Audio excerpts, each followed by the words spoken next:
เข้าเดือนเมษาเดือนที่ฮ้อนที่สุดแล้วก็เป็นเดือนคิดฮอดบรรพบุรุษที่จริงแล้วก็คิดฮอดอยู่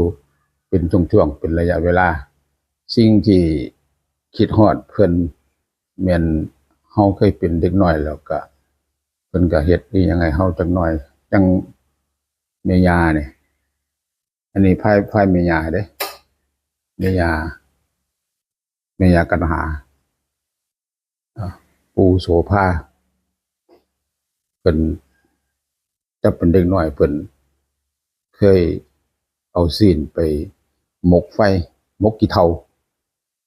หมกขี้เถ้าแล้วมันก็ทุบๆเฮากินจำหน่อยเด็กน้อยเฮาเป็นหลานอันนี้ขาดรูปปู่จักอยู่ไสบ่เห็นแต่ว่าจำได้อยู่ปู่นั่นเวลาเฮาไข้นี่เพิ่นสิเอายามาให้พอแล้วก็สิพ่นให้เฮากินนะครับอันนี้ก็เป็นฝ่ายปู่นะครับปู่กันหาปู่ย่าแม่ย่ากันหาปู่โสภาดาราอันฝ่ายนี้เป็นฝ่ายพ่อใหญ่แม่ใหญ่พ่อใหญ่แม่ใหญ่อันนี้พ่อใหญ่สุยเนี่ยสุยวงศ์อันนี้คือแม่ใหญ่เงิมสุยวงศ์เพิ่นบ่เคยได้มายามเพิ่นอยู่เมืองพ้นพุ่นอันนี้มีพ่อใหญ่มาเนี่ยมาจังได๋เพิ่นสิพา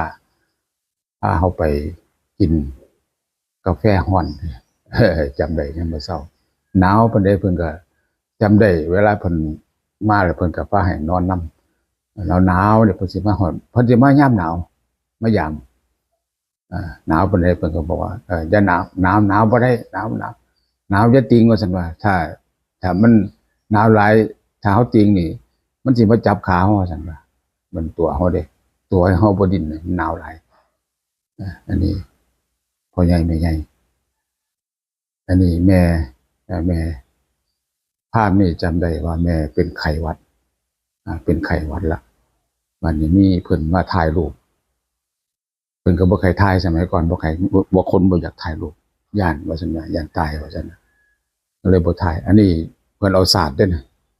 สาดไว้ข้างหลังเบิ่งตาแม่ก็บ่ทันได้หายดีปานใดแต่ว่าจับถ่ายให้เพิ่นถ่ายไว้อันนี้ขาดรูปพ่อนี่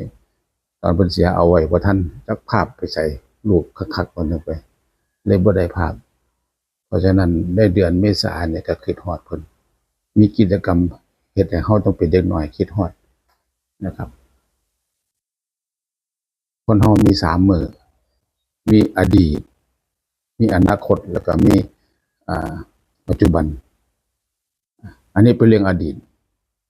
เป็นอดีตที่เป็นจริงอดีตบ่แม่นความฝันเป็นแท้จะผ่านมาแล้วมื้ออื่นเฮาก็บ่ฮู้ดอกแต่